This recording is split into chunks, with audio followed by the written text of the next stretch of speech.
This is Syrian Girl. The media is painting the refugee crisis as an acute issue, but the Syrian war and refugees have been there for 4 years. And Aylan wasn't the first child refugee to drown. Last month, an 11-year-old Syrian girl drowned off the coast of Egypt. So why is there such a media push now? Well, it's just in time for when France, Britain and Australia were asked to join the US's war on Syria. In fact, the US asked Australia to join its coalition a week before Aylan died. So they're using sympathy for this child's death to drop bombs on more children while crying crocodile tears over them as they run from those bombs. Just look at this headline from The Sun. Bomb Syria for Aylan. You'd think they'd make themselves less obvious. This is the city that Aylan comes from. The area was bombed to smithereens by the US. Rupert Murdoch couldn't even wait for Aylan's body to go cold before he started exploiting it for more war in Syria. Turkey is also causing the refugee crisis to push for the creation of a buffer zone in Syria as part of their continued attempt at regime change. So, before you wave refugees welcome while letting your government get away with murder, there are a few things you need to know. The whole Syrian war and refugees were caused in the first place because the US and NATO backed Islamist rebels in Syria in 2011.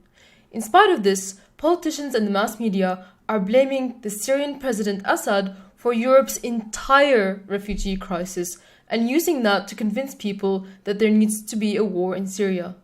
But how can Assad be blamed for the entire refugee crisis when the majority of refugees aren't even Syrian, but either poor immigrant workers or refugees from other wars such as Iraq, Afghanistan, Somalia, and Libya, all the other places that have suffered US interventions in recent years?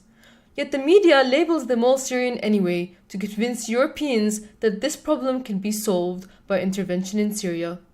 They even go as far as to label sub-Saharan Africans as Syrian because they believe their viewers are too ignorant to notice the difference.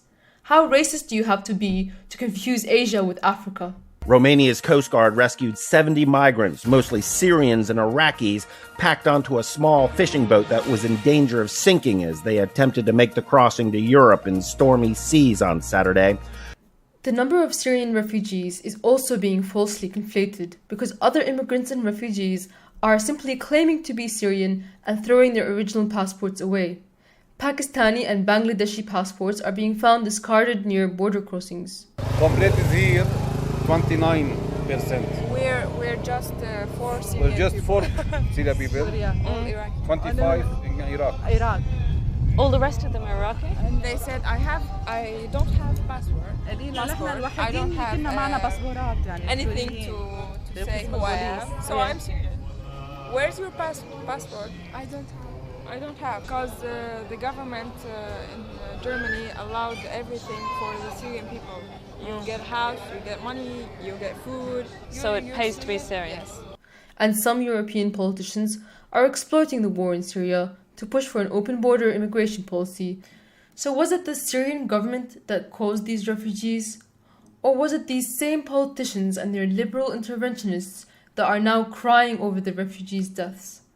People like Angelina Jolie, ironically the ambassador of the UN refugee program, caused these African refugees to drown off the coast of Libya because she supported the Libyan rebels who ethnically cleansed them. It was also Amnesty International who claimed Gaddafi was using black immigrants as mercenaries, which resulted in their ethnic cleansing. Now Amnesty International are raking in the donations over their deaths. It was these same liberal interventionists who in 2011 supported al-Qaeda-affiliated rebels in Syria, and they dare yell, "Shame, shame, shame," for not letting in the Syrian refugees. How about shame on you for ruining our beautiful country? The refugee crisis didn't start when Syrians tried to cross into Europe, but when Europeans tried to cross into Syria to join ISIS. Syrians are being pushed out of their country while multinational Islamic State moves in from all over the world. But the so-called coalition on ISIS is a lie. The US and its allies have no intention of actually defeating ISIS. Instead of working with the Syrian army, the only force capable of fighting ISIS on the ground, they are preventing the Syrian army from doing their job. Only 4 years ago, Syria was a well-off and prosperous country that even accepted 2 million Iraqi refugees. Now, we've become the refugees. Syrian refugees want your help, yes, but to get back home to their own country. Almost half of Syria's population are refugees, 3 million outside of Syria, and 7 million of them are internally displaced inside Syria. Shouting refugees welcome, while well-meaning, is not enough. You're not going to be able to airlift 10 million Syrians into Europe. Displacing them further from their country is not ideal for anyone. The refugees want to come home. Hear them out for yourself. حلمي هو إنه ترجع سوريا مثل ما كانت، لأنه أنا أول الناس اللي راح أرجع لها، لأنه بعد سوريا ما في، مهما طلعت وفتلت بعدها ما في. My name is Rena. I wish to come back to the lovely country when the war will end. I like the war to be end. Just I can go to see my friends and my family in Syria. أمر خارجي بتمويل خارجي بس نحن عايشين وراح نرجع. What's happening now? Happening by foreign hands. We are the Syrian. We are a good people, and we wanna complete our life in Syria.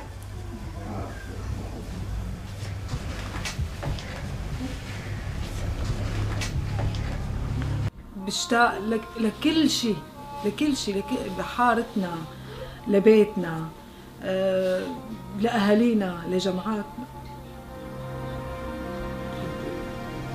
You just stop the war, and we don't want to go to Europe. To help them come home, you need to pressure your government to stop the war in Syria by stopping the US's Saudi Arabian, Qatari and Turkish allies from funding and facilitating ISIS, by ending the political support for Al-Qaeda-linked rebels, and by preventing your government from entering a war against Syria. End the sanctions on Syria. Aylan Kurdi's dad's infected teeth pushed him to try to get to Europe and fix them. Sanctions on Syria prevented his family from sending the $14,000 required to fix them. If there were no sanctions on Syria, he would have got medical care at home and Aylan would still be alive. Before the war, medical care in Syria was free. Sanctions prevent Syria from rebuilding and fighting ISIS off itself. Rebuild Syria for refugees to return. Concentrate on donating to organizations that help refugees inside of Syria. This will decrease the pressure on refugee institutions inside of Syria and help external refugees return, instead of getting on a cracky boat and drowning on the way to Europe. Here are two such organizations, Wafa Relief and the Syrian Red Crescent. The Syrian government wants refugees to return and have put forward a plan to do so. They have asked for help in implementing that plan. Blaming the refugees themselves for the wars NATO creates is not the solution. Suddenly, so many people are disrespecting Syrians, but those people never noticed Syrians in their country when we were inventing the iPhone. Not to mention all of Western civilization. There are forces that want to estrange people from their homeland and dissolve national identities altogether. Obama and other criminals are trying to make Syrians a people without a nation. A people without a nation suffer the worst humiliation. Look at what happened to the Palestinian people. One day, it could happen to you. So, defending your nationality doesn't mean disrespecting the nationality of others. By demonizing Syrian refugees, right-wing nationalists are handing liberal interventionists moral victory on a silver platter. People are sympathetic to that boy and his family, and any group that demonizes them comes off as being sociopaths and alienate everyone. For example, this UKIP politician had to apologize for his statement, "The little Syrian boy was well clothed and well fed. He died because his parents were greedy for the good life in Europe." Syrians had the good life before the UK government interfered. Your home? Nothing. I don't have a home. And what happened to your business in Aleppo? Does it exist anymore? No, it's not existed anymore. Everything gone? Now he'll give you. I am introduction here. Now you will give me. قبل 4 سنين. 4 سنين. لا ما فيني بس اتذكر حياتي 4 سنين. كتير كنا عايشين أمان. Yes, in Syria I had my own car. It's like a car you can't drive. It's really hard to drive in this car. We still don't have a good job to buying a good car like in Syria. الحمد لله كان كويس منيح يعني وضعنا المالي وكنت ربة منزل وزوجي عم يشتغل الحمد لله بس بعدين انتقلنا صارت شوي مشاكل انتقلنا على الضيعة قلنا يعني الضيعة ما فيها شيء بعدين صارت الحرب بالضيعة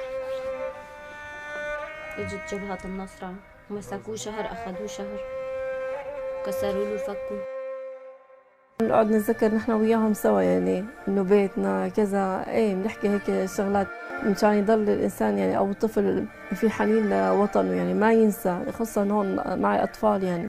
People ask me, why don't the Syrians stay in Turkey?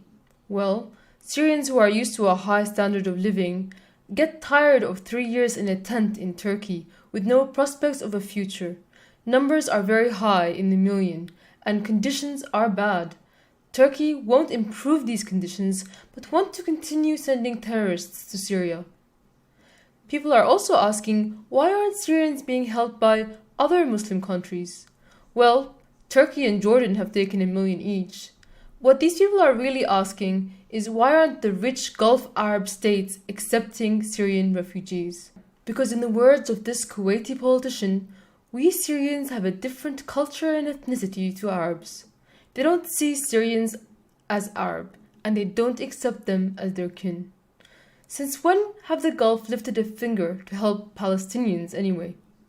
While it is true the people of the Levant have as little in common culturally with Arabs as they do with West Europe, this doesn't change the fact that it is the Gulf Arab states that caused the Syrian problem by backing the terrorists.